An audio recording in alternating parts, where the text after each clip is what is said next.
Ladies and gentlemen, welcome to It's Rainmaking Time. This is Kim Greenhouse. It gives me great pleasure to welcome our guest today, Raymon Grace, the author of The Future Is Yours, Do Something About It, Techniques That Work for Me, Seasons of April, How to Help Your Kids Succeed, and many, many more books. He is the founder of the Raymond Grace Foundation. He is internationally known as one of the most consummate dowsers in the world, who teaches people not only about dowsing, how to clean water, how to empower their lives, how to get away from being victims. He's been invited to speak all over the world and all over the United States. He even has taught how to reduce violence in schools, eliminate abuse of women and children, as well as physical and mental benefits for individuals. He's a beloved man, and we welcome him to It's Rainmaking Time. Good morning, Raymond Grace. Good morning, and thank you for the opportunity to be on your show. I'm so excited to have you here. You know, dowsing is becoming more popular, even though there tends to be a great mystery about it. But you take a lot of the mystery away by making it very simply understood. And I was wondering if you could share with the audience how you translate dowsing. Well, I don't think I can do any better than my old friend Walt Woods said. Dowsing is simply mother's intuition with a readout device. I use a 45 caliber bullet on a chain for a pendulum, and I'm probably one of the few people in the world that does something like that. We actually make them because when people see mine, they want some. But anyway, it doesn't really matter what you use for a pendulum, and well, I don't really know why it works. It just does. Way I would describe it is that dowsing tells you what you already know intuitively, but you don't really believe you know it. So if a pendulum will move without any muscular effort on your part and give you a yes or a no, or if you're using a chart, give you a numerical value of something, such as food or drink, then there's got to be something here more than the five senses. There's got to be something more here than what we might call conventional wisdom. So is it a mystery? Well, I don't know. Maybe in a way, everything is a mystery. I guess the flowers blooming are a mystery in a way. So it's a tool. Dowsing is not a cure to everything. It is simply a tool that, in my opinion, the way I describe it, it helps stack the deck of life in your favor.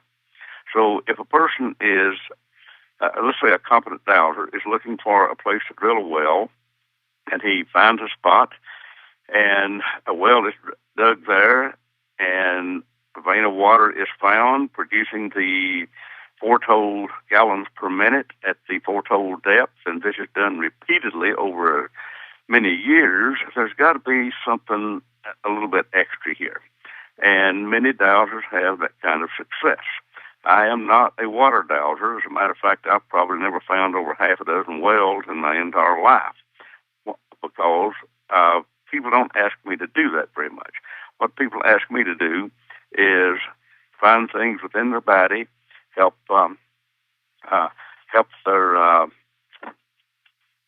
home life, help their job opportunities, clean up schools, clean up energy, basically change energy. So right here are the three principles upon which all my work is based. Number one, all things are composed of energy, and the intelligent human mind has the ability to direct energy. Principle number two, energy is impressed upon matter. And principle number three, energy follows thought. I want to talk a little bit about the concept and the reality of changing energy, because I think that for some people who are very left-brained, very logical, it sounds way out. What do you mean by change energy? Okay, let's start at the very basics here. There was an old Apache Indian medicine man that a fellow by the name of Tom Brown wrote about in his books. Tom Brown is, in my opinion, the world's foremost survivalist, and I took some shaman training from him. And this old man, who was born in the mid-1870s, had a saying that went something like this. He referred to the energy that moves in all things. Well, I pondered that for a number of years, not fully understanding what it meant. And one day I received a phone call from a friend who said, I want to tell you what the scientists have discovered. Now, everyone, or most everyone, has seen a drawing of an atom. It has a nucleus, it has protons and electrons revolving around the nucleus. And he said what the scientists have found is this space, which is vast in comparison to the size of the protons and neutrons and electrons. He said, this space is not empty. And the scientists have discovered this. They have found that it contains energy. And I'm thinking, okay, that's what that old Indian medicine man knew. Science has finally caught up with him. So I pulled out a pendulum to dowse this matter and see if I could get some more information about it. So my first question was, does the dowsing system, I usually refer to it that way, sometimes I refer to it as the spirit world. I think both are interchangeable. Does the dowsing system understand the atom? And I got a yes on that. Is there energy within the space of the atom between protons and electrons? Yes. Does this energy have intelligence? Yes. Does this intelligent energy respond to human thought? Yes. Well, everything that exists within our world, our physical bodies, the food we eat, the water we drink, the earth on which we live, is composed of atoms. Therefore, this intelligent energy would be in everything that exists. If it is in everything, it would of necessity be everywhere. If it is everywhere, then there is nowhere that it isn't. And for any Bible scholars out there, that's the definition of God. But bottom line, it responds to human thought. Clear. So now, with respect to changing energy, let's take some applications in which you would be called upon to change the energy in something or somewhere. So the audience has some specific applications. Okay, fine. I am friends with a Canadian Mountie, and this person was working, and I'll be just a little bit vague on this. That's fine. So as not to identify the person. But this person was working in an Eskimo village up near the Arctic Circle. And the crime there was just rampant, violent crime. And this person, well, they only had one assistant, and backup had to be flown in an hour and a half away, weather permitting. And this person said, I'm actually afraid to go to work every day. I took this village, the Mountie was the only person I knew there, and I started cleaning up the energy. Now, I can expand on that in just a few moments. But I started cleaning up the energy in this village. That was in September, I believe, of 2003, if I remember correctly. It may have been later than that. Timing isn't important. By January, I received a very nice, detailed letter of how the violent crime had dropped to zero. Now, I received this morning an email from a school administrator, and I won't give the location, but he gave me some figures on this. I don't recall them exactly, but last year, before we implemented this energy work on his school, there were something like 1,200 and some, I think they refer to this as referrals to the office. That is, kids misbehaving for one reason or another, get sent to the office. After we cleaned up his school this year, there were a little over 200 referrals. And he is very delighted and wants to continue to work on it. As a matter of fact, the letter he sent me this morning will be in my newsletter that I send out, probably either in April or June. And if anybody out there wants to get our newsletter, just go to our site, raymondgrace.us, and sign yourself up for free. There's no obligation at all. So my name is spelled Raymon. There's no D on it. RaymonGrace.us.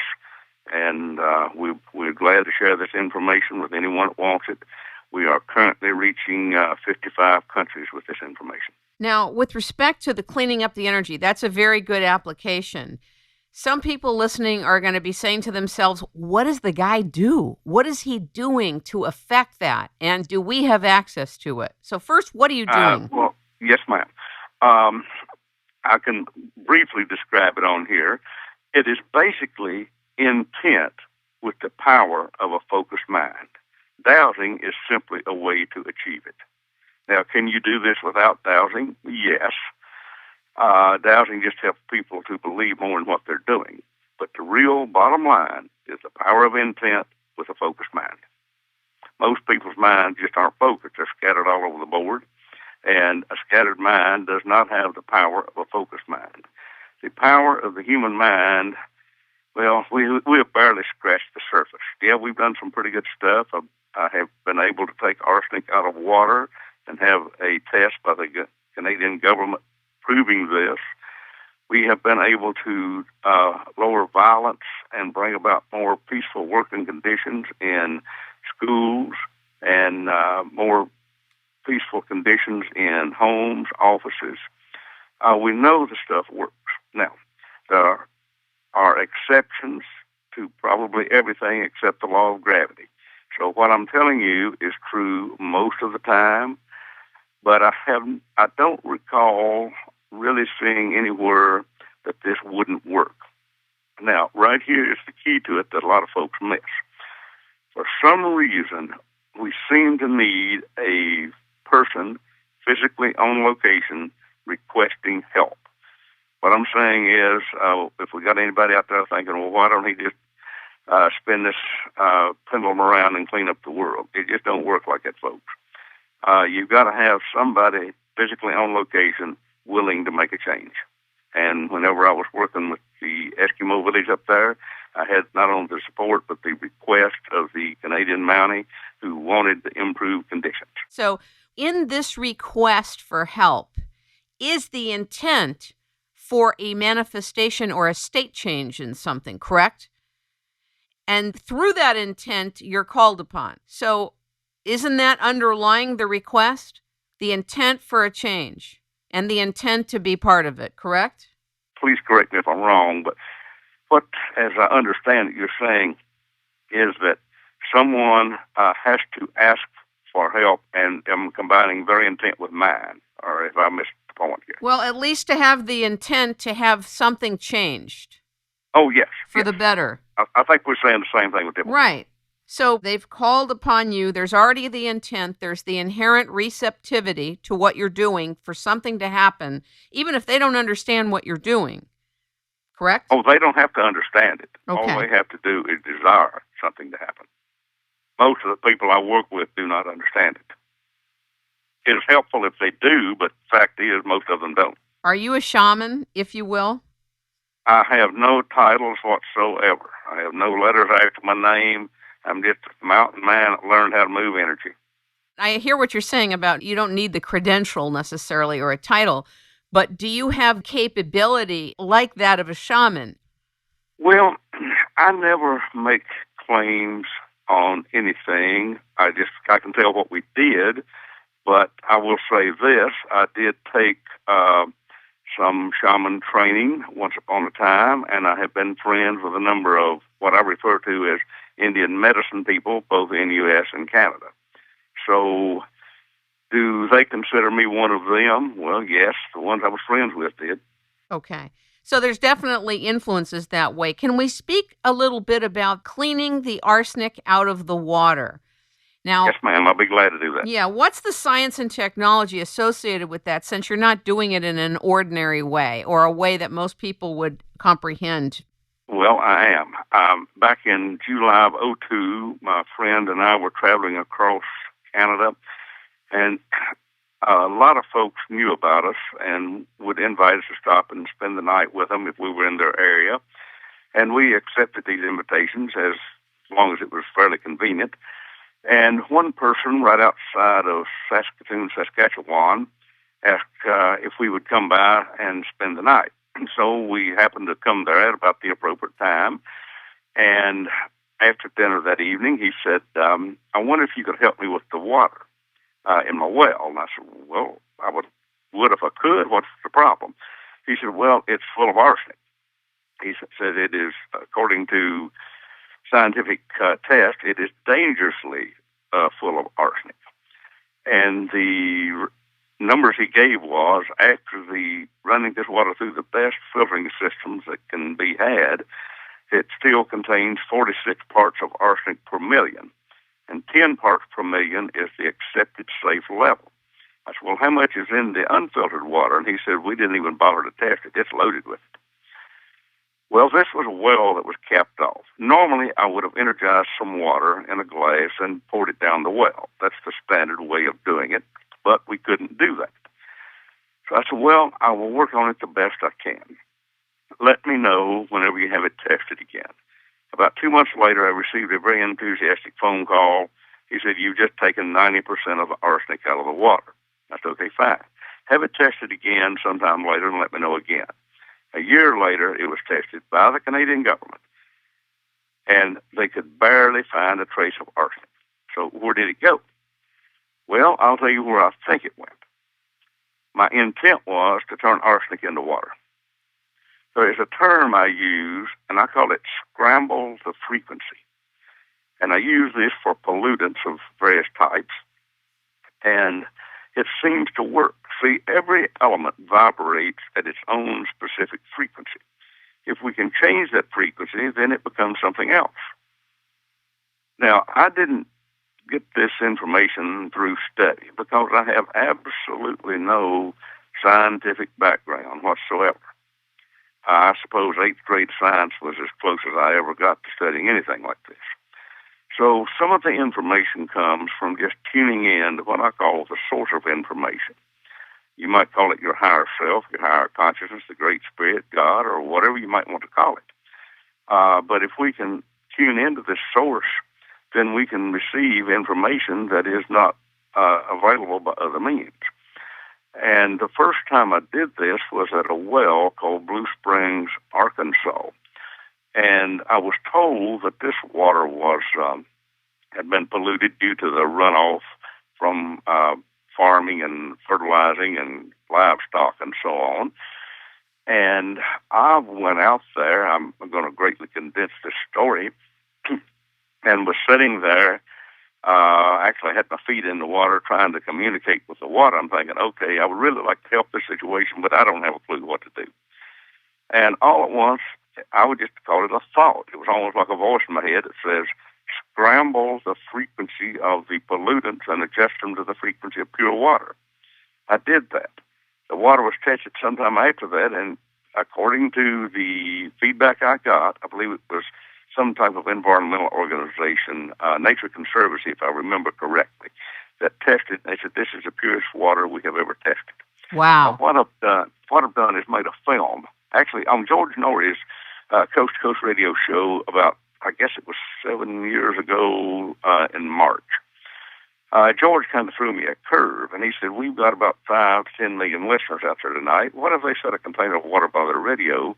Can you change the energy of it? And I said, well, I don't know, but I'm not going to miss the opportunity to find out. The worst I'm going to do is look silly, and that's not too important.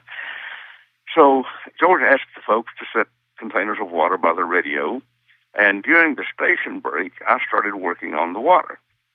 Now, by working on it, there are certain things that affect the quality of water. I've just learned this over the years, and I was working mentally to make those corrections. Now, yes, I was using dowsing on this, but I don't know if that was necessary. I think it was intent that did it, and after the station break, the folks started calling in, and the water tastes different. Some people drank it, and the aches and pains disappeared. Well, George and I have repeated that experiment 3 times, and we got equal or better results each time. So I figured, okay, if it's possible to change the energy of water where I don't even know where the water is over radio waves, we can do it with a film. So we created a film called Energized Water, and by golly, it worked. I have a lot of testimonials coming in from people on this. Now, I would really like to get into a lot of details on this. You're most welcome to. Stories, but we don't really have the time. We just got to hit the high spots. Actually, if you want to get into some of it, I've made time for you today, so that's totally your call. That's fine. All right. Probably the one that got my attention the most was in Dallas, Texas, 2 years ago. There was a nice couple there from Austin, and they said, our swimming pool literally has a brown tint to it. We will not drink the water. We buy bottled water, and we don't really want to take a bath in it, but we don't have much choice. Could you help us? I said, well, I will try. They said, now, this is just characteristic of the water in that area where we live. By the time I get home, there's an email waiting on me saying, we have the sweetest tasting water we have ever tasted, and our pool is sparkling clear. It was that way by the time we got home, which is roughly a 2-hour drive. Wow.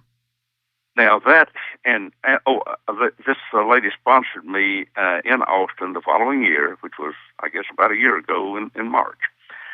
And she told the audience, she said, the pool is still sparkling, the water still tastes wonderful. Now, this can be done, as far as I know, anywhere in the world. I haven't cornered the market on this stuff. I've made a film showing people how to do it.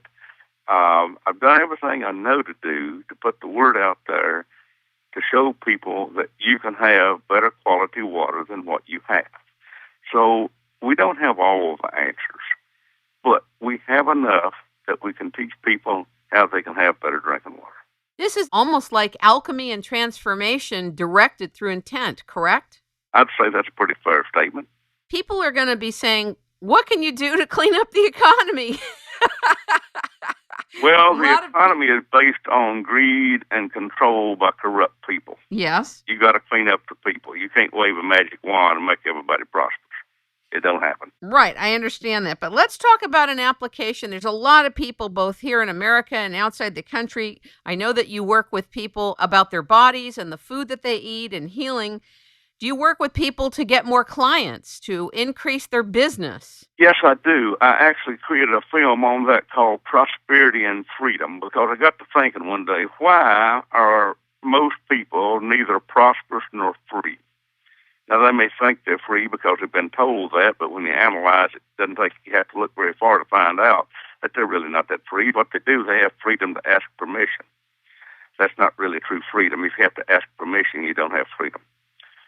So I made a film with everything I could think of about what prevented people from having prosperity and freedom. And if you don't mind, I'll give a couple of examples. Please. Back in, I believe it was 2004, when there was a claim made that there was a mad cow found in Alberta, and people panicked, and it was all in the news, and they closed the Canadian borders down to beef exporting, and people were afraid to eat a steak or a hamburger, and all the beef farmers lost a lot of money. Well, I happened to be friends with a fellow that was not only a cattle rancher, but he also owned a processing plant. Now, I realize this won't be of any interest to the vegetarians, but it's not about eating habits, it's about energy. So this man lost $1 million the first week, and I happened to be visiting him at the time, and I talked the matter over, and I said, this is nothing more than fear. The fear that is within the mass consciousness of the people. Yes.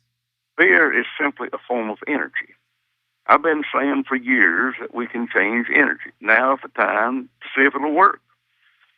So what I did, and there's no secret on this at all, there's nothing more than what I'm going to tell you, I simply did some intent and some dowsing with intent is the best way to say it, to transform fear into prosperity and direct it to him. Within 2 weeks, he had his $1 million back, making a good profit. My other success story, he was my number one winner in prosperity for a while. I try to keep up with my winners out there. But I like to produce winners. Losers are bad advertisement.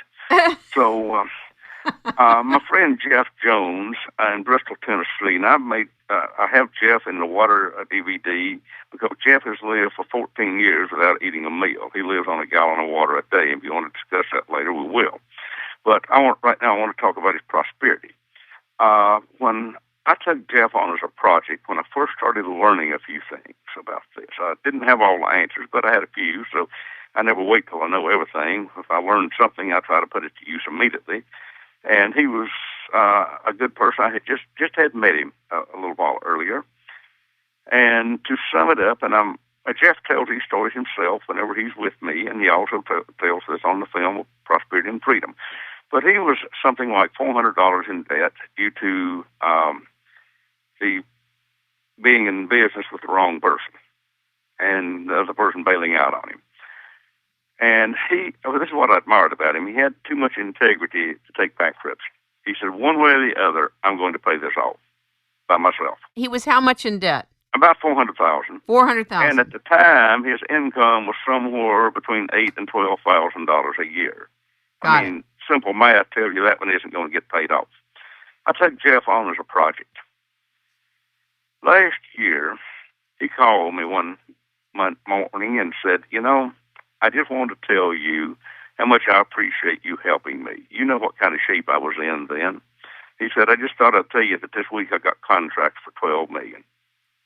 Wow. 3 weeks ago, he and I went down near Knoxville, Tennessee one day, and he said, just thought you might want to know I got contracts for $2 million this week. This is a man that was that far in debt, making not even hardly enough to live on, that came that far. I love stories like that. What do you attribute it to? Changing energy. There's nothing else to attribute it to. How much of it do you feel it resides with your instrument as a being, plus the tool of dowsing? Like, isn't a lot of it what you, the instrument, is doing, what your intent is, the consciousness you're applying to him and his situation? Well, it wasn't just mine. It was his, because Right. He has become one of the sharpest people I have ever taught in putting this work to use. I didn't do it for him. All I did was share the information with him and get him started. Yes, I still work with him. We work together almost once a week by phone. But he had to do something for himself. I do not want to make any insinuation that I did it for him. All I did was share information. He was smart enough to take it and run with it. So did he do this also through dowsing as well? Jeff doesn't even douse. He uses his mind. He just pretends he has a pendulum, and he pretends he has a chart, and pretends he knows where it swings. This is a man who, in his words, was the most allergic person on the planet. He couldn't even wear blue jeans because he was allergic to the dye. He was on 4 different kinds of allergy medication, taking shots at least once a month. Whenever he and I got together and I started explaining some of this stuff to him, he threw all his medication away, and in the first class he was in. Now, this is a man I had never met before. And I'm showing people how to energize a small cup of water, because at the time that was all I knew how to do. That was back in 97. He's sitting in the audience and he said, "You're changing the energy of water? You're putting energy in that water?" I said, "Yeah, I think so." "Well, if you're putting energy in it, then can I put vitamins and minerals in it?" And I said, "I don't know of any reason you can't." He hasn't had a meal since. It's been 14 years. Are you serious? Now, yes, all the medical professional people tell me it can't be done. I have spoken to some of the top doctors in America at their meetings. They invited me to come to speak. I took Jeff with me, kind of a show and tell. So they kept saying, "This is impossible." And I said, "Well, he does a lot of driving across America, and most of it alone. He'd probably welcome some company. Why don't you go hang out with him on a trip or so and see if you can catch him eating anything?" I hadn't been able to do it. This reminds me of the breatharians, how they breathe. You've heard of a breatharian? I've heard of them, yes. Well, basically, they use breath as their nourishment, but they don't eat food. I don't doubt it. Wow. He is the only person I know of that has done this. Now, he likes salt. And every now and then, Jeff and some of my buddies and I go to a gun show down in Tennessee, and every time we do, I take them all out to a Mexican restaurant. And I've actually caught Jeff eating a couple of corn chips. He put salt on them. But I also see him a lot of times just put a little bit of salt out in his hand and just pop it in his mouth like that. That's pretty wild. Let's talk about healing the body and people that want to lose weight. They have too much fat on their body, or they are not feeling well physically. Everybody is clamoring to supplements and medications and running to the gym and lifting weights and the whole epidemic almost. I don't know about around the world, but definitely in the U.S. Well, probably more in the U.S. than other places, but let me just say I am not any authority on weight loss by any means. I'm probably not capable of talking. My time could be spent better on other things. But if you will look at older pictures, back, let's say before 1950, and maybe even before 60, there weren't many fat people back then. most of the folks were slim. I mean, there were some, yes, but not nearly what there is today. Well, we didn't have all the fast food places. Back then, more people ate at home, and there were more people that had gardens then. They grew their own food. I think we're what we eat. Mentally, we're what we think. So people are putting just way too much junk and garbage in their body, and this is what you get. My question to you is not, are you a weight loss expert? My question to you is, if people are calling you and they're ill and they would like to call upon you to help them get well, or they want to lose weight and they haven't been able to do it, can they call upon you for assistance with dowsing to find out what is the problem? In a word, yes. But I always like to be as honest and open as I can here. There's been very few people that I have ever been able to help lose weight. Now, it may be that they had some kind of a block against it. Maybe they kept eating what they were eating without exercise. That's a possibility. But let me say it and answer your question another way. Can we help people be healthier with these methods? Well, I believe that. I'm older than dirt, and I have the last time I took anything, I think I had aspirin about 35, 37 years ago. I take no medication whatsoever. I don't wear glasses, and I still run chainsaws and climb mountains and all this stuff. And so am I an authority on this? No, but whatever I did seems to be working, and I think a lot of it's in our mind. I think there's a mentality that as you get older, your body starts to break down. And if you buy into this mentality, it's going to happen. I just refuse to buy into it. But let's go another step here. I have spent several years trying to figure out what affects both humans, animals, and places. And I have a rather extensive list. I guess there's probably 60 or so items on it. And when I'm working with a client on the phone, I simply just go through this list and find out if it's affecting these people. If it is, I change it, and I tell them how to help themselves so they don't have to contact me again. I'm really not looking for repeat clients. I like to help people help themselves. I work differently than most anybody else in this business. And what I call it is self-empowerment. So I'm not in the guru business by any means. I'm in the self-empowerment business. I like to help people to take control of their life. Now, let me just hit some spots here among the more common things that I find. And the next two newsletters that I'm writing are based at least partially on this. And so many people work in what I call an energetic disaster. They send their kids into energetic disasters called schools. Well, if the folks don't understand energy, and most folks don't, I'm not beating them down, I'm just stating a fact. I didn't understand it either. But across America, and I check this out about every week, wherever I am doing a class, talking to people, I'll say, how many of you folks got kids in school? And when the hands goes up, I start checking out the energy of the schools. Well, most of them are in very low energetic environments. Definitely. This will affect the energy of a human body. That's the first thing I would say is people are putting their body in a low energy environment. I made a film. I made 30 films, and I kept 6 of them for myself. I donated the other 24 as a fundraiser to the foundation, and they can be found on the foundation site, which is Raymond Grace Foundation.org. But one was called Energetic Epidemics. Now, we're living in a very unique time that none of our ancestors ever experienced. I have been measuring energy of the earth and of people for 13 years now, and I have seen the energy of the earth and people rise. Now, that's the ideal energy. There's a difference in what is ideal and what is. Exactly. Most people are not ideal. But the energy has risen about 650%.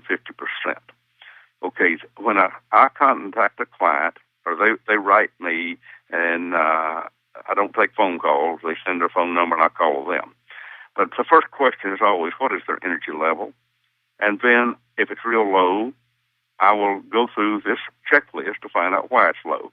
So let me just rattle off just a few of them. One is working in low energy environment. Another is you can measure literally anything with dowsing. And these are things that the medical profession apparently doesn't know and that folks just don't seem to think about. But you can measure how much love is in a body. Now, you can do this with an animal also. I was working on a behavior problem for a dog last night, and I said the dog didn't feel loved when it was born, or the pup didn't. And the man writes back, and he said, "It's strange you'd pick this up because there were 15 pups, and this one sure didn't get much attention." Wow. Well, that affects the energy of a person. I find this in humans, at least once a week. Another is each body part has its own unique energy and intelligence. Now, I've already explained that everything is made of atoms, and each atom has an intelligent energy that responds to human thought. So cells are composed of atoms, tissue is composed of cells, organs are composed of tissue, and all combined form a human body. So I can give you good odds that if you have a body part, I don't care if it's a kneecap, a thyroid, a heart, a lung, a liver, or whatever, if it's hurting, not functioning properly, giving problems, I can bet you that it's not happy, it has no love, and furthermore, it doesn't want to live. There is literally an epidemic of human bodies on this planet that don't want to live. Now, some profound. people realize it and some don't. I mean, I don't pull any punches. I just tell the people that. I say, look, I'm not telling this to scare you. I'm not telling it to hurt your feelings. I'm just telling you because it's true. Your body has lost its desire to live. Most of the time, the response is, I kind of felt that. I think that's incredibly astute and revelationary. Let's say somebody's calling you on the phone about their body and let's say organ systems, digestive problems, whatever it is. And you do the dowsing and it's obvious that person is not happy or that body part is not happy. How do you then change the energy? Okay. Everything, since everything is energy, love and happiness are simply a form of energy. Yes, they're an emotion, but then again, every thought is a form of energy. Your brain emits charges of electricity for a lifetime. These charges of electricity are forms of energy. They can be directed. So all we do is invite in the spirit of love and spirit of happiness into their body, and not everybody will feel it because not everybody is sensitive, but the majority of people that I talk to on the phone that I have never met before, that are hundreds of miles away, will feel an energy shift when I bring the spirit of love and the spirit of happiness into their body and raise their desire to live. And the way you keep your desire to live up there is simply thank your body every day. Look, if every body part has its own intelligence and its own emotions, I have an old hillbilly way of saying things. Your head is listening while your mouth is talking. And I tell people in class, if you have arthritic knees, do you really think they're going to get better because you cussed them? No, they ain't. They might get better because you thank them. That's very astute. Very, very astute. I have a feeling I know what you're going to say about this, but I'm going to ask you anyway for the audience. What percentage would you say is belief in the way of what can manifest with most people you meet? You mean to what degree does belief play in healing? In healing and in manifesting. I won't say a total 100% on their part, and the only reason I'm not saying it's a full 100% on their part is because if last week I received a email from someone I know up in Canada who had a little granddaughter just a few days old that they had to rush to the hospital, and after the assessment at the hospital, they were going to keep her there for several days for some extensive treatment. They sent her home the next morning, said there was no reason to keep her. That little kid didn't call me. She didn't know me. She was less than a week old, but it worked. Now, was it belief on her part? No, I don't think so. Was it intent on my part?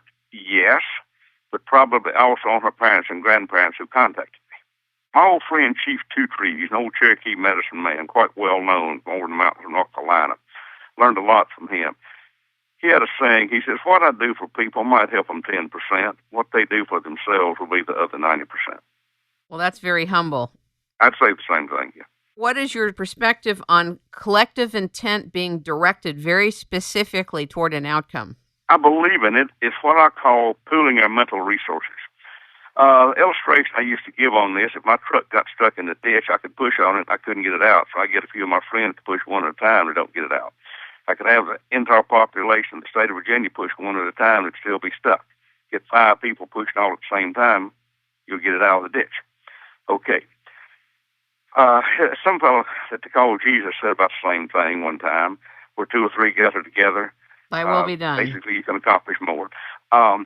So, yes, I greatly believe in this. Right here is the problem as I see it, and this is why I don't do it, and that is you have people pushing in opposite directions too much.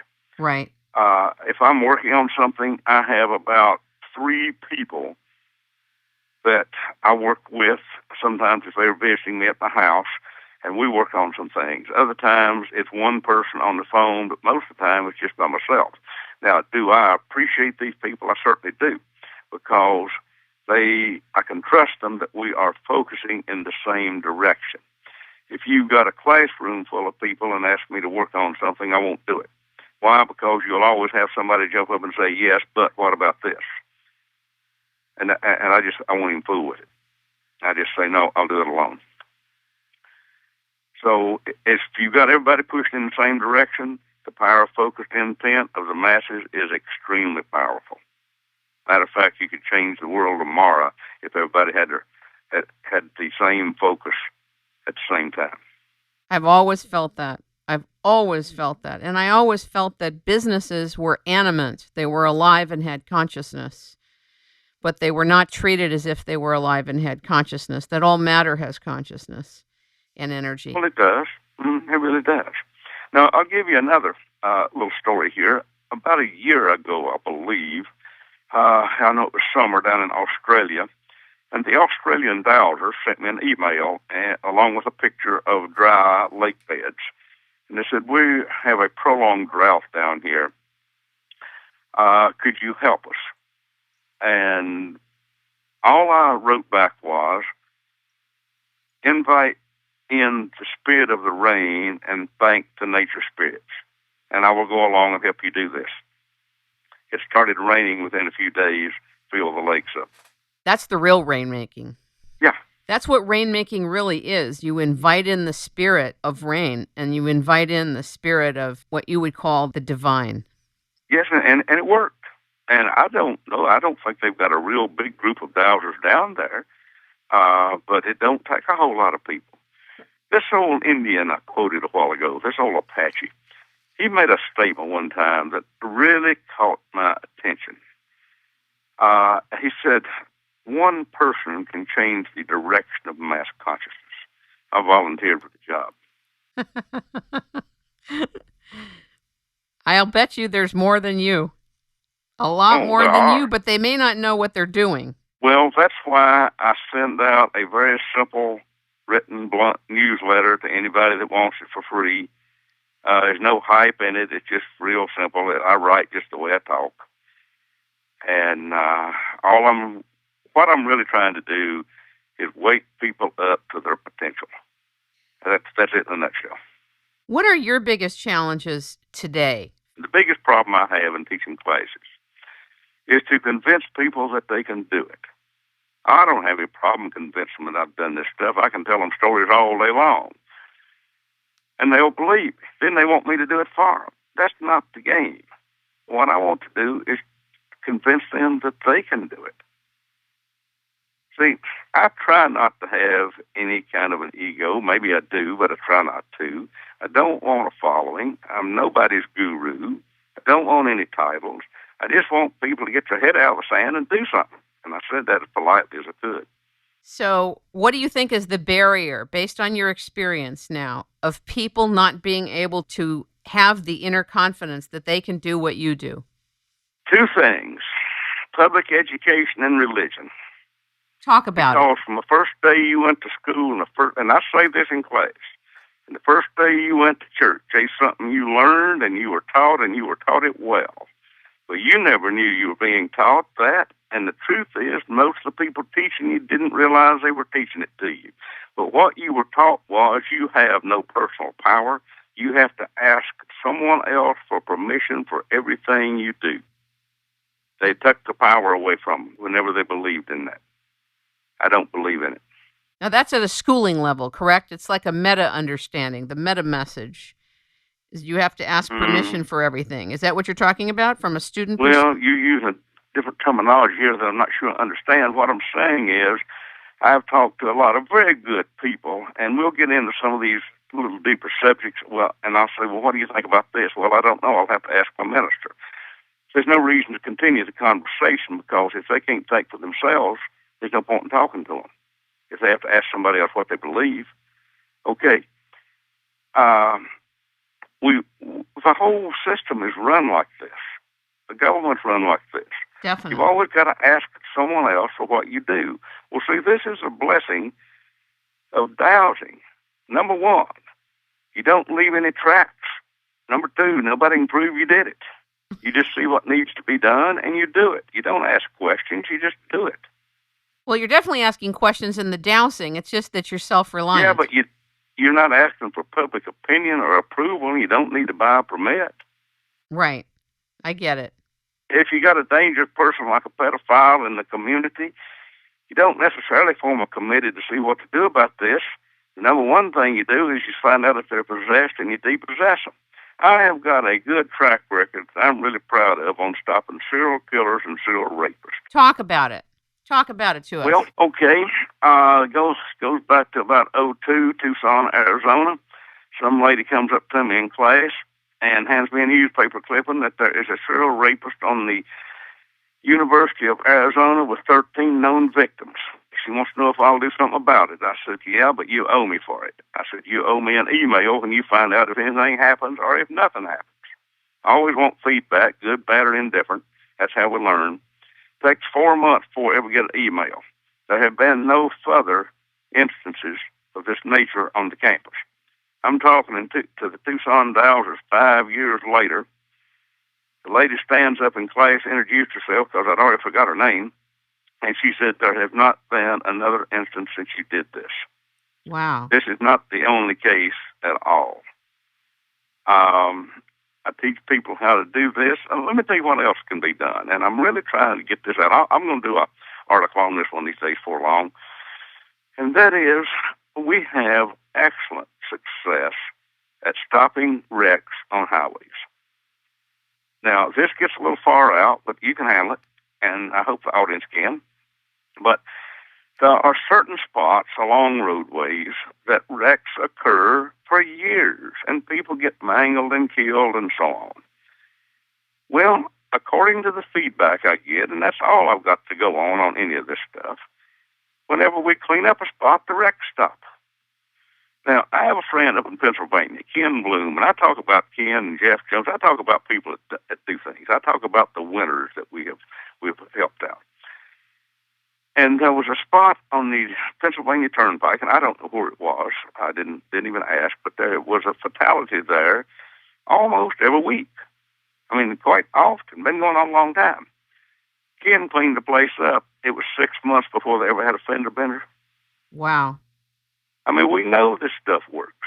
It may not work every time perfectly, but overall, it works. Sometimes the people are saying, well, how do you know it's going to work? Well, I can't prove anything is going to happen. All I can do is do the work that we know how to do and then observe the results. And that's it. If I waited until I had all the proof and all the evidence and all the knowledge, I would have never done anything. Because I don't have that yet. Probably never will. But you just use what you've got, the best of your ability, and you'll get results. One of the things I really like listening to you is that you're results-oriented. You're interested in the feedback of what happens, and you're tracking it. You're paying attention to what works, what doesn't, and it's not just out in la-la land. You're grounded about it. I really like that. I tell people there's only one reason you should believe what I have to say, and that is if it produces results. Right now, for example, there's a lot of people that are getting prompted to move from where they're living. They don't feel like they're in the right area. And dowsing is something that can be used to identify what's optimal for them. How would it be used for something like that? Okay, I'm so glad you asked that. Now, let's just tell you, the listeners out there, that we did not uh, uh, prearrange these questions. I didn't have a clue what you were going to ask. No, All none right, of my in guests the do. newsletter that's coming out in March, it'll be out probably by the second week of March or so. So you got plenty of time to sign up for it. I've included in that one a letter received last week from Alex Hernandez, an 18-year-old student in Kentucky who attended my class with his family. And the parents showed up first, and they said, "Would you go out and have supper with us tonight?" Now, these folks drove all the way from up in Kentucky over into North Carolina, where I was teaching last summer. Said, "Would you go out and have supper with us tonight, because our kids want to meet?" And the kids were, I believe, 14, 16, 18, something like that. And I said, "Well, yeah, if you want me to go." And they said, "Well, our kids have your DVDs memorized. They watch them all the time." I said, "In that case, I definitely want to go with you." Well, I did a class just for kids in Kingsport, Tennessee, back before Christmas. These people got up and left at 4 o'clock in the morning to drive to be there. I mean, that is the kind of dedication I like to see. When I see things like this happen, I go out of my way to make sure these people got enough information. Well, what happened? In the letter that the boy writes, they were in California, they knew they needed to move, and they used dowsing to find the state, the county, the locality, the street, and the house. Wow. And found it.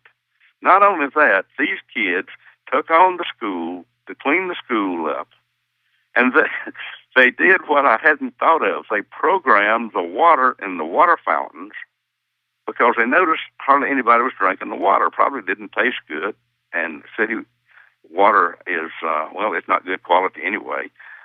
We can talk on that in just a minute if you like. But these kids changed the energy level of the water in the water fountains and started noticing kids are filling up the water bottles to take home with them. Very exciting. So these are the kind of people I like to work with. Very, very exciting. Please read that newsletter when it comes out, because you got it in his own words. I didn't edit one word out of it. First of all, kids are so great to work with. They're so open and receptive. What a Well, they don't know they can't do it. Yeah, exactly. Well, let me tell you what happened, Kim. I was talking to someone who works for environmental quality, because our foundation supports a cleanup here in the county of cleaning up rivers. And we have cooperation of a local college, the sheriff's department, and other people that we get out on a cleanup day and maybe clean up 5 miles of river. We got all pictures and all that stuff on our foundation site. That's one of the things that we do. And I want to talk about the second project here in a few minutes, about stopping abuse on women and kids. But we're getting involved to a degree, not as much as we'd like, but we're moving. We're getting there, of getting people to clean up water and to clean up the schools. Life can be so much better than it is if we will just make an effort to make it that way. So that's what these kids are doing. 3 kids are cleaning up schools. And this morning I get an email from a school administrator who's cleaning up his school. It's spreading slow, but it is spreading, and it's making a difference. How exciting. I want to go back to the application the kids were dowsing about where they would be living in terms of the county, the state, and even the house. Talk us through a mini application of that. If somebody has a pendulum, what are the kinds of questions they're asking? Give a flavor for it. I don't know exactly what they did, so I'm just going to have to give you an opinion. Yeah, well, I mean, it would be something from your experience. Okay. I think what they did, they probably laid out a map of the United States and probably pointed their finger at each state, and they would ask the question, what is the result of us living here in this state? And by asking the result of, you will get an answer on a percentage scale of 0 to 100%. So apparently Kentucky got 100%. And I don't know which county they lived in, but they probably went through each county checking it out. Then when they got to the county, they got a county map, probably off of the computer, and checked out the town. Then they probably got a blow-up of the town to check out the streets. I can't really speak for them, but Sure. that's the logical way they would have done it, because that's the way I had taught people how to find someone. I found a runaway girl one time by doing that method, by using a topo map of the state of Virginia, and I even got to the within a quarter of a mile of where she was. So much of the dowsing is not only in the intent, but in the line of inquiry. It's in the questions that's being asked, which is very critical. Oh, yeah, you got to ask the right question to get the right answer. And it has to be worded very specifically, seems like. Now, for any people out there already started dowsing, you might want to do this. When you ask the question, then you might want to ask, have I worded this question properly, and does my dowsing system understand my intent? That's fantastic. Do you ever ask, am I allowed to know this information? Occasionally, I will get something blocked that this information is not available for whatever reason. And frankly, I can't elaborate on that because I don't know why that is, but it does happen. I also want to be very clear. I have not been right all the time. Because whenever I tell success stories, people form an opinion, well, he's right all the time. No, I'm just right most of the time. So That's I never fair. like to give any impression that I'm infallible or anything like that. It's just, like I say, it stacks the deck in your favor. What makes you use a bullet as part of your dowsing device? I just like bullets. I mean, people ask me, why do you wear a gun when you go to town? Because I can. Because it's a symbol of freedom. American Revolution would have never taken place with gun control. So I believe in freedom more than I believe in everything else put together. So, I write newsletters on this every now and then, and when I do, I invariably have people write and say, take us off your mailing list. Quite frankly, that's the way I clean my mailing list. Understood. Look, I'm the only metaphysical speaker, if I could be called that. That's a general term that I don't even claim to be, but I speak at a lot of metaphysical gatherings over the years and dowsing conferences. I'm the only person that's written a book and put his picture on the front page wearing a 357 Magnum. You have a great sense of humor. You had me laughing when I was listening to What You See Is What You Get, the Coptic Conference in Johnson City, Tennessee. If you're laughing, you're learning. Oh, my God, you are funny. You were talking about people being victims. It was the part when you talked about one of the things that's a very clear message when you walk around with your gun is that you're not a victim. That's right. People are really nicer to you when you wear a gun. Can I tell you, that broke me up. Oh, my God, that was funny. That was very, very funny. Let's talk about how you're helping abused people. Talk a little bit about that. Okay, I'll be glad to. But before I do, I want to tell the folks you can get a longer version of what I'm going to say here for free at your convenience by going to RaymondGraceFoundation.org, click on What We Do, and there will be an 8-segment video come up called Blueprint for Freedom. Now, this is why I made that film. In a class a few years back, there was a lady that made a statement, my brother needs to talk to you. And I said, why? He is the CEO of a foundation that works with torture victims. He would like to expand it to work with human trafficking. Now, I knew so little about this matter that I didn't even know what human trafficking was. I thought it was people riding a Greyhound bus or a taxi cab. I didn't know it was slave trade. So I had to explain that to me. I said, well, tell him to call me. I'll talk to him. So one day I get a call from Europe, and I picked the fellow's brain a little bit, and as to what causes this, and I just try to get some information. How prevalent is it? Where is it the worst? And so on. And after the conversation goes on a few minutes, I said, well, look, I am willing to help you, but I do require feedback. I'm not going to charge you anything. I just want to help you. So where would be a spot that I could work on for you, and you would be able to determine if anything had happened? And he gave me the name of a small country over in the Middle East, and I won't disclose. He said, we have a number of people observing what goes on there. And he said this human trafficking goes to the highest level of government, and you really can't trust anybody. I said, well, I don't need anybody to work with to trust, so I'll just see what I can do. Let me know. Well, 2.5 months later, his sister calls me. I never heard from the man again. Frankly, I think I scared him, but I really didn't mean to. All I really wanted to do was help him. But the message I got was that the human trafficking in that one particular little country had decreased dramatically, and those that were observing it they didn't know why. They didn't know what was going on. Because I asked this fellow, what is your organization doing to stop this? He said, we're observing it, monitoring it. I said, but what are you doing to stop it? We don't know how to stop it. I said, well, give me a shot at it. Well, the feedback I got encouraged me that this stuff works. Well, I thought it would. I just didn't know if I could make it work in an area that big with people that hadn't even asked for help any more than talking to the CEO. But I thought, well, we'll try it. And it worked. I think, okay.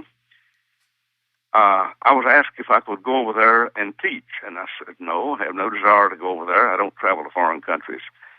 And it's expensive for them to come over here, so the most economical way to dispense information is to film it or record it as we're doing here today. I mean, I want to thank you for giving me the opportunity to say this, all you listeners out there. So we filmed it, and we called it Blueprint for Freedom. Well, we filmed it, edited it, produced it, and had it in 10 countries in 3 days, and I spent less than $1,000. That's how time and money efficient that our foundation works. You know why? Because we don't have a committee. So we want to do something, we just do it.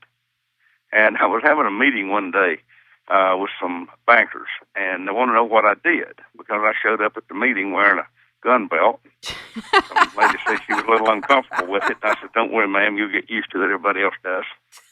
So they asked me, what do you do? And I told them basically what I just told you. I make films, I write books, I talk to anybody that'll listen.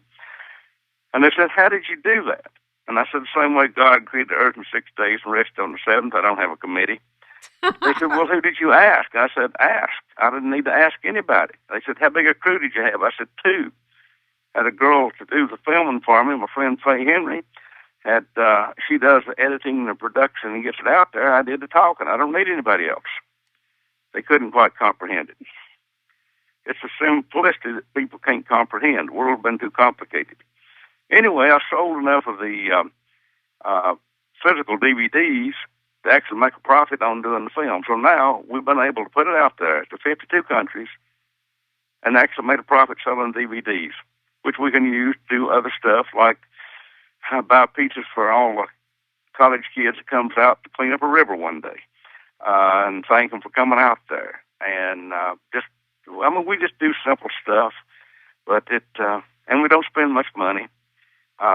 We spend sometimes on things, but generally speaking, we work very money and time efficiently. I realized then that most people were like myself, didn't know what human trafficking was, and they certainly weren't involved in it, and they didn't know anybody that was, so they wouldn't be interested in that.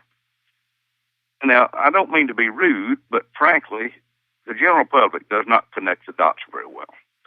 And I realized that they would not realize that the same factors that contributed to human trafficking was the same factors, identical, that contributed to schoolyard bullies, sexual harassment in the office, abuse in nursing homes, jails, and hospitals. It's the same thing, it's just applied differently and in a different place. The only difference is there you're not selling people, it's just people getting abused. Okay, but the underlying principles are still the same.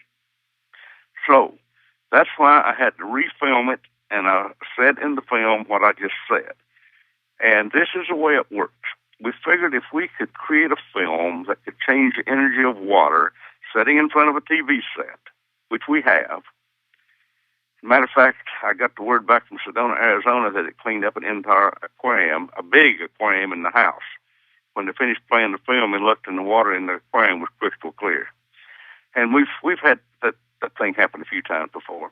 But if we could create a film to do that, we can create a film that will change the energy anywhere on planet Earth.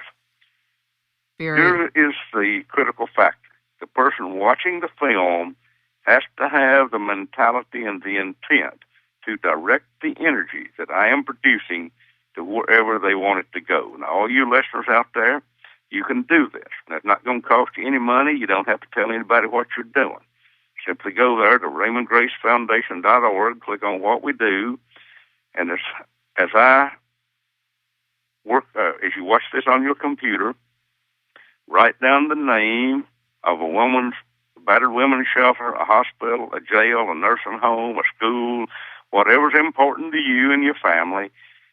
Put it in front of the computer, and all this is for is so your left brain will believe it's doing something. Do I need it? No, you do. So, have the intent that everything I'm doing in that film is being applied to your project. And now that was our contribution to the world. That and cleaning up water. We don't have a shortage of information of how to solve these problems. We have a shortage of people willing to take the initiative to put these methods to use. Indeed. Can you speak a little bit about what you see is what you get? That's so important. The thing about it, Kim, I've never read my own books or watched my own films or listened to my own CDs. I don't really remember what I said. I remember one particular story, which I will gladly share with you, and that was the family that I took on to help. I was vaguely acquainted with this family of a man, woman, and two little girls, I think maybe 7, 8 years old, maybe younger. And I had been to their place one time, and they lived in an old rusty trailer, sitting under high-tension power lines with about a $100 car, and they really had trouble putting food on the table. But they were good people. They were just dirt poor. Well, I like to help people that's willing to help themselves. So I was doing a class up near my place, and these folks lived about 70 miles away, so I called them one day, and I said, I'd like to really offer you and your family something. I'll be glad to give you free tickets to the class. No obligation except one. You have to use what you learn to help your family. If you're willing to do this, you come on.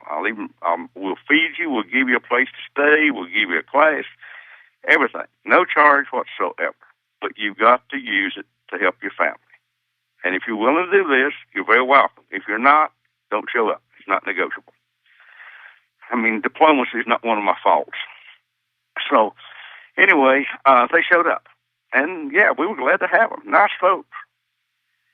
And I ran into the man about 6 months later, and I happened to be in the town where they lived, and ran into him one day and said, I didn't ask him, how's the family?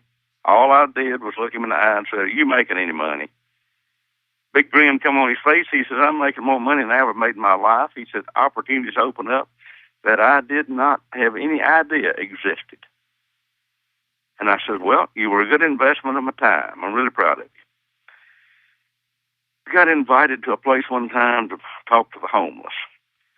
And I will never do it again, but I want to do it one time to see if it would work. It didn't work, so I will not do it again. But anyway, in order to try to make a decent presentation and really help people, I called this lady and I said, I was down at your house for the New Year's party, and I noticed you don't live in the same place. You've got a very nice modular home. They were on 10 acres of land with a creek in the backyard, 2 cars, a horse in the corral for the kids to ride. I said, your living standards have been greatly upgraded. I want you to tell me how you did it. And they said, we followed your directions. I said, no, I want specifics because I'm going to be talking to some more down and out people, and I want to use you as an example, see if we can pick them up. So she said, well, the first thing I had to do, I had to realize I was not a victim. As long as I thought I was a victim, she said, I attracted everything that made me a victim. So that was the first thing I had to do, was get over being a victim. Basically get rid of my victim mentality, victim archetypes. She said, we didn't have any money, but we went car shopping anyway. That's we brilliant. found the car. We couldn't even make a down payment on it. But the dealership sold it to us with no down payment at a monthly payment we could afford.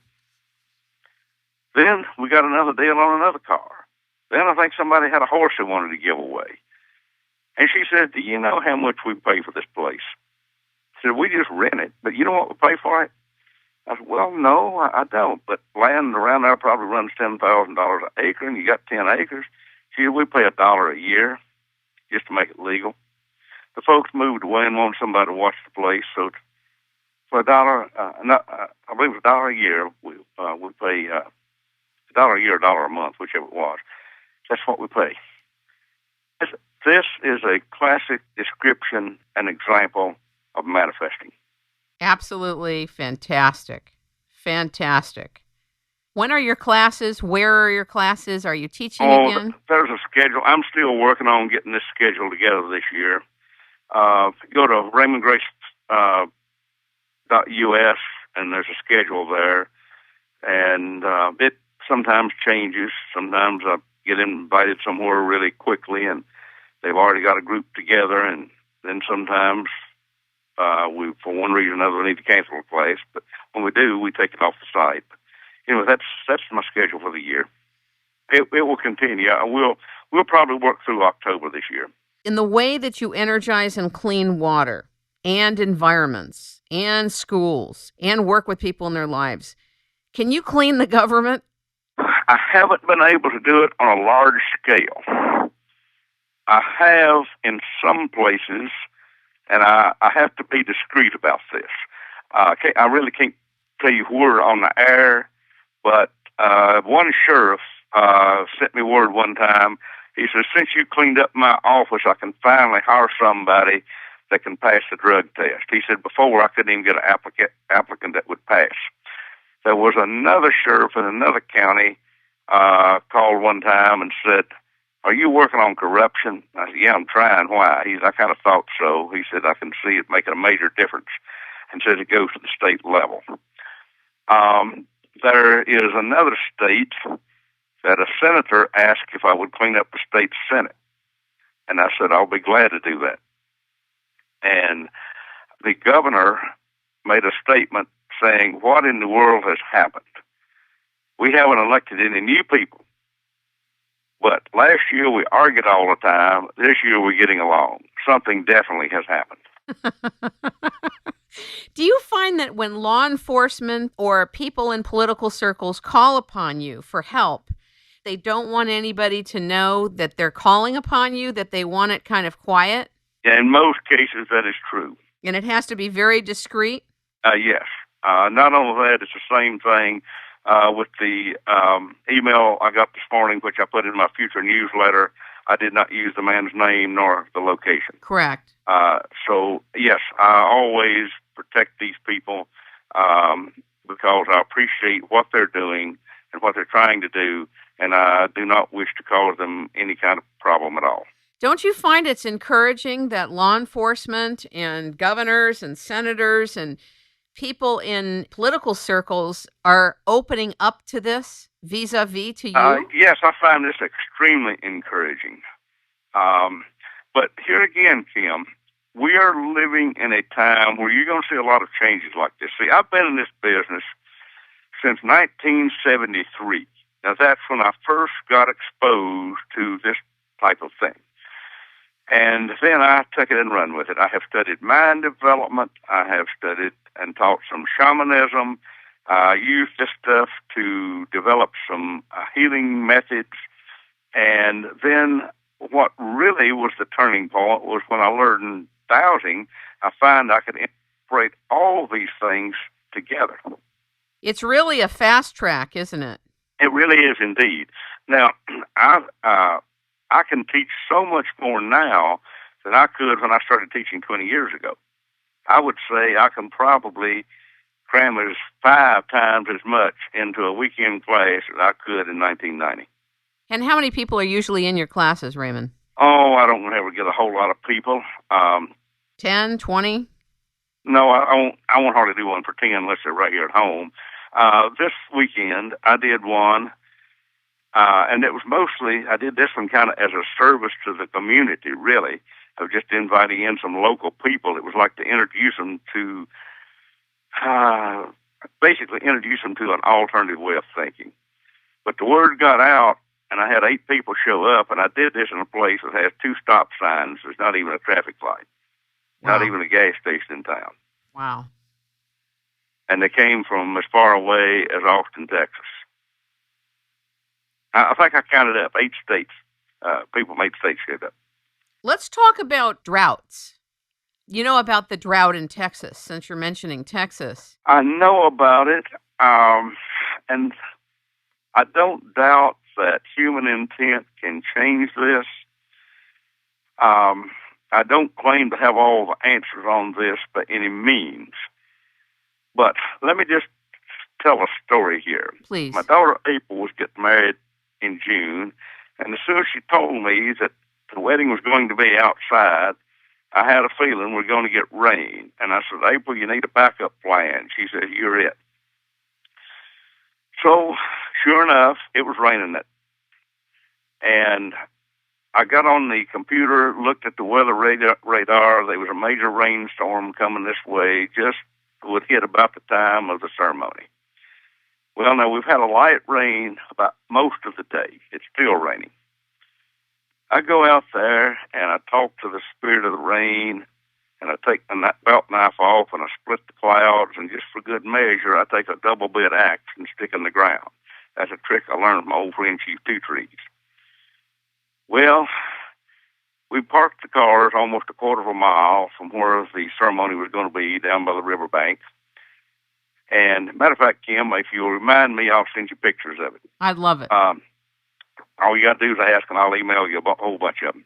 Well, anyway, we walked down there in the rain, and as soon as the people came in and sat down, we had 100 plastic chairs sitting out there, they noticed something.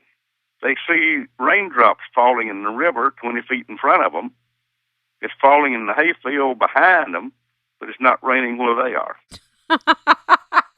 That's great. Until some dummy comes along and pulls the axe out of the ground. And my brother happened to see him, and he yells at him, put the axe back, and the goofy character didn't realize what he meant, so my brother had to take it away from him and stick the axe back in the ground, because when he pulled it out, it started raining. So when my brother put the axe back in the ground, the rain stopped. Now, this is a trick I learned from my old buddy Chief Two Trees many years ago. He told a story about baling hay, and he said there was a storm coming up, clouds and coming in, thunder and lightning, and the fellows working for him said, Chief, it's going to rain. We better quit here. This hay's going to get wet. He said, nah, keep on working. We're going to make it. He said, the time we got the last bale of hay he said the rain had already crossed over the mountain, thunder and lightning all around us, and all the farm help said, Chief, rain's going to come. It's going to get the hay wet. All the hay is going to rot. No, boys, don't worry about it. Go on home. Come back in the morning. We'll put the hay in the ground, in the barn. He said the next morning, they came back in the hayfield and said it rained on all 4 sides of the hayfield, but not a drop fell on the hay. I said, that's really interesting, Chief. How'd you do that? He said, I stuck an axe in the ground. I said, you may have laid the wisdom of the universe on me, but I don't get it. What's an axe got to do with it? He said, oh, you got to have a double-bit axe. One blade goes in the ground, one blade goes up to split the clouds. I've told that story all over North America, U.S. and Canada, and I have gotten a lot of stories back of people that have used this trick to stop the rain and stop snow and hailstorms and everything else. Again, it's simply a tool that causes your left brain, the logical side of your brain, to believe that you're doing something. There was not one bit of difference in that axe stuck in the ground and me using a bullet pendulum. They're both just tools to increase our belief system. You know why you have ceremonies? Now, I'm not making fun of anybody that does ceremonies. I've done them myself, probably might do some more. But no matter what kind of a ceremony it is, religious, Native American, whatever, the purpose of the ceremony is to focus your mind. If you can focus your mind, you don't need the ceremony. Isn't it also to call in the creative juices of the universe? Well, it probably is, and it works. Now, like I say, I'm not bad-mouthing this stuff at all. I'm just saying the power of a focused mind is really about all that's needed. Understood. Very, very interesting. So when you spoke to the person about calling upon the spirit of the rain. Talk more about that. Translate what you mean by the spirit of the rain. Okay, let's just start with water. Water has a spirit. Now, not all water that is wet has the spirit of water in it. This is why your city water has very low energy. And rain is simply water falling out of the sky instead of coming out of a kitchen faucet. The difference is the water falling out of the sky literally has a spirit. Everything does. The trees, the grass, the sky, and the water. Well, I found I could communicate with the spirit of water. Not only that, it seemed to be glad to communicate with me. And let me tell you how I learned this. I was teaching a class one time at Ozark Research Institute, just making a talk on water. And I told everybody, as I do in every class, now you folks bring some water, a bottle of water into class, and I will show you how to energize it. Well, all the people had water with a red label on it. I won't give the names. That might not be a good idea. I do in my classes, but I won't here. And one person had a bottle with a blue label on it. Well, I didn't really pay any attention at the time, and I started through the short little process of showing them how to raise the energy of the water, and I realized that something is not right. I could just feel it. And there was a water technician sitting on the front seat. And when he had come in that day, he introduced himself, and he said, "The reason I'm here is my wife came home yesterday telling me about a class she attended here and a bottle of unopened water." And he said, "I am a water technician, and I tested this water because I knew the brand, and I knew that it had 8 grains of hardness per gallon. It was not perfectly pure."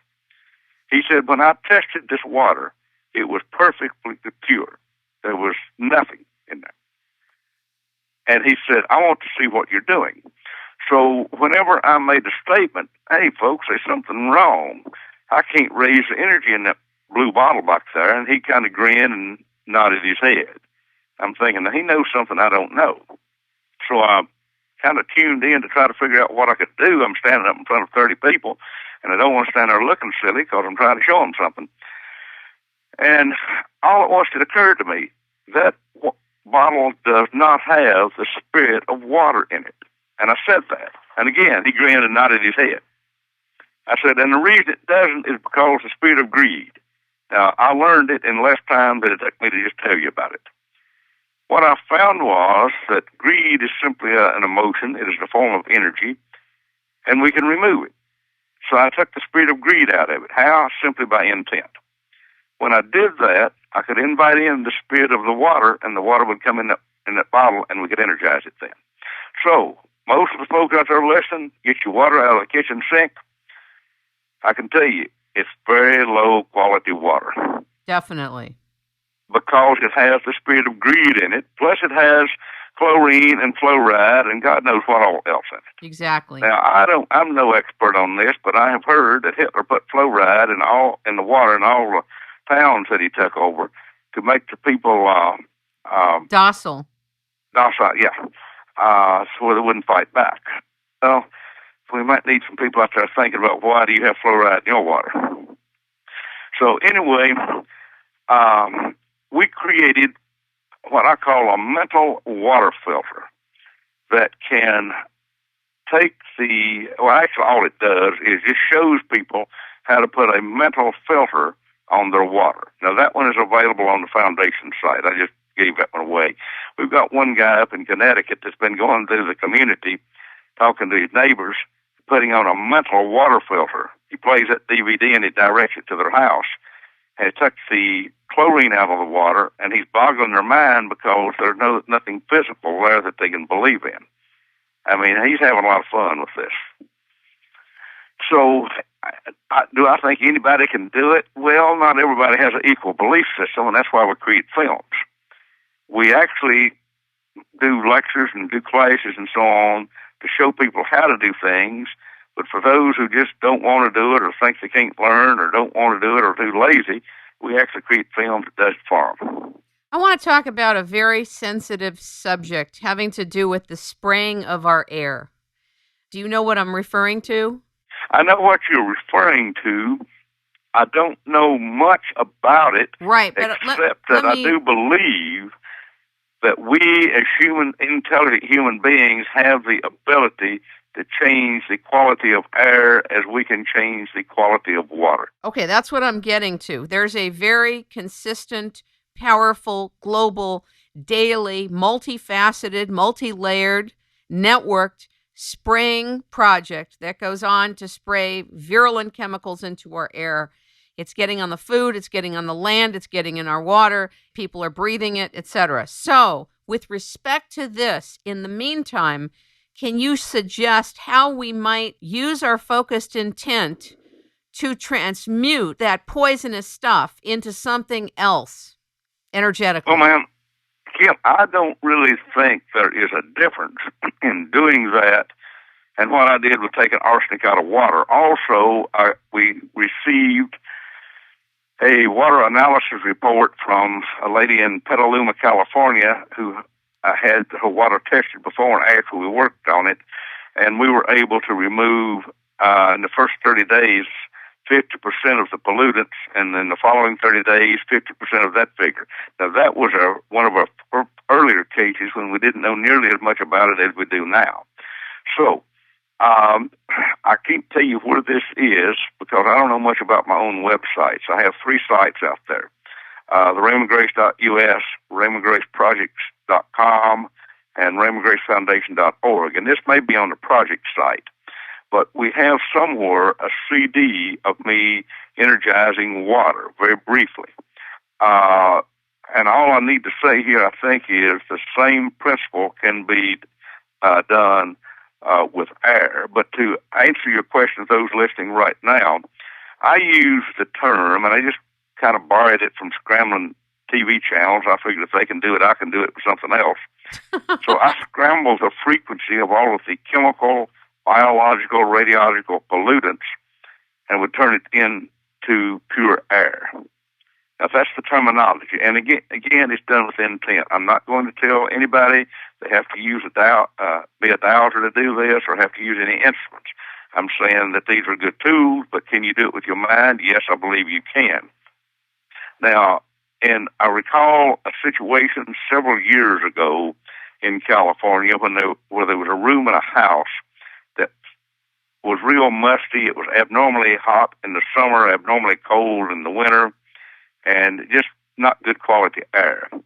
I simply asked to scramble the frequency of the pollutants of the air in that room and give it the smell and feeling and qualities of fresh mountain air. And the next morning, that's exactly what it felt like. Did you speak that, or did you just intend and No, think ma'am, it? I just did it mentally. Wow. Again, it can all be summed up in one word, intent. Right. The way to focus your intent is to reach a relaxed state of mind, and in order to keep it real simple and real brief, it's nothing more than daydreaming. We literally daydream in an alpha brain frequency, and the alpha brain frequency is where the power of intent is. There's not really any more that needs to be said on that. How do you get into alpha? Relax your body and think about something pleasant. I have a CD called Medicine Place that is based entirely on Native American philosophy, done with a drum. That will put you there. Okay. What do you think about the possibility that intent is an invisible muscle of consciousness that's always available to us, but we don't necessarily know it's there? Yes. See, according to my friend Ed Stillman out in Sedona, who done some brain frequency research, he found that dowsers simultaneously function in all brain frequencies, that is, beta, alpha, theta, and delta. So the more time that a person spends dowsing, the more time a person spends visualizing, the more time you're going to spend in the alpha frequency, or another way of saying it, you're adding power to your thoughts, and another way of saying it, you are on the same frequency as universal intelligence. It's all saying the same thing. Clear. clear. It's such a pleasure to have you on the show. Is there anything else you'd like to say, Raymond? Well, no, we covered quite a bit of stuff here this morning. I want to thank you for the opportunity to allow me to say it, and for the opportunity of just speaking to the audience out there. And I do have one parting message for the audience. Whether you think you can't or whether you think you can, you're right. The next one is, if you keep on doing what you're doing, you're going to keep on getting what you get. Raymond Grace, it's a pleasure to have you on the show. From the spirit of its rainmaking time and in the spirit of the rain, it's a real honor. Thank you so much for being with us. Thank you. Have a good day.